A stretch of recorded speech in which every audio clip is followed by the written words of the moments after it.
Iran ವಿರುದ್ಧದ ಯುದ್ಧಕ್ಕೆ ಹೆಚ್ಚುವರಿಯಾಗಿ $70 ಬಿಲಿಯನ್ ತುರ್ತು ನಿಧಿ ಮಂಜೂರು ಮಾಡುವಂತೆ ಅಮೆರಿಕದ ಅಧ್ಯಕ್ಷ ಡೊನಾಲ್ಡ್ ಟ್ರಂಪ್ ಆಡಳಿತ ಕಾಂಗ್ರೆಸ್ಗೆ ಮನವಿಯನ್ನ ಸಲ್ಲಿಸಿದ್ದಾರೆ.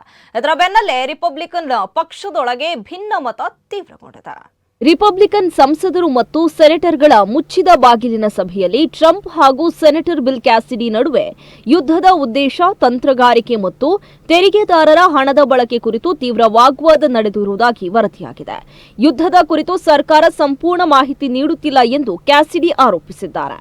ಇದೇ ವೇಳೆ ಇರಾನ್ನೊಂದಿಗೆ ಮಾಡಿಕೊಂಡಿರುವ ಚೌಕಟ್ಟಿನ ಒಪ್ಪಂದದಿಂದ ಅಮೆರಿಕದ ಗುರಿಗಳು ಈಡೇರದೆ ಇರಾನ್ಗೆ ಆರ್ಥಿಕ ಲಾಭವಾಗುವ ಸಾಧ್ಯತೆ ಇದೆ ಎಂಬ ಆತಂಕವನ್ನು ಅವರು ವ್ಯಕ್ತಪಡಿಸಿದ್ದಾರೆ. ಯುದ್ಧದ ದೀರ್ಘಾವಧಿ ಹೆಚ್ಚುತ್ತಿರುವ ವೆಚ್ಚ, ಸೈನಿಕರ ಮೇಲಿನ ಒತ್ತಡ ಹಾಗೂ ಸ್ಪಷ್ಟ ಫಲಿತಾಂಶದ ಕೊರತೆಯಿಂದ ರಿಪಬ್ಲಿಕನ್ ಪಕ್ಷದೊಳಗಿನ ಅಸಮಾಧಾನ ಹೆಚ್ಚುತ್ತಾ ಇದೆ. ಈ ನಡುವೆ ಅಮೆರಿಕನ್ ಸೆನೆಟ್ ಯುದ್ಧ ಅಂತ್ಯಗೊಳಿಸುವಂತೆ ಸೂಚಿಸುವ ಸಾಂಕೇತಿಕ ನಿರ್ಣಯವನ್ನ ಅಂಗೀಕರಿಸಿದ್ದು, ಕೆಲ ರಿಪಬ್ಲಿಕನ್ ಸದಸ್ಯರು ಬೆಂಬಲ ನೀಡಿದ್ದಾರೆ.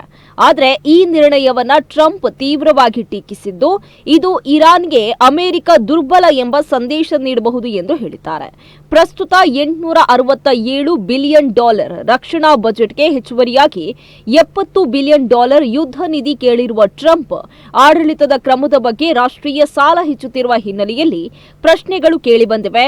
ಇತ್ತೀಚಿನ ಸಮೀಕ್ಷೆಗಳ ಪ್ರಕಾರ ಯುದ್ಧದ ಬಗ್ಗೆ ಜನರ ಬೆಂಬಲ ಕುಸಿದಿದ್ದು, ಟ್ರಂಪ್ ಅವರ ಜನಪ್ರಿಯತೆಯೂ ಇಳಿಕೆಯಾಗಿದೆ. ಹೆಚ್ಚುವರಿ ಯುದ್ಧ ನಿಧಿ, ಸೆನೆಟ್ ವಿರೋಧದ ನಿರ್ಣಯ ಹಾಗೂ ಸ್ವಪಕ್ಷದ ನಾಯಕರ ಟೀಕೆಗಳು ಟ್ರಂಪ್ ಆಡಳಿತಕ್ಕೆ ಹೊಸ ರಾಜಕೀಯ ಒತ್ತಡವನ್ನು ತಂದಿದ್ದು, ಕಾಂಗ್ರೆಸ್ನ ಮುಂದಿನ ನಿರ್ಧಾರ ಕುತೂಹಲ ಮೂಡಿಸಿದೆ.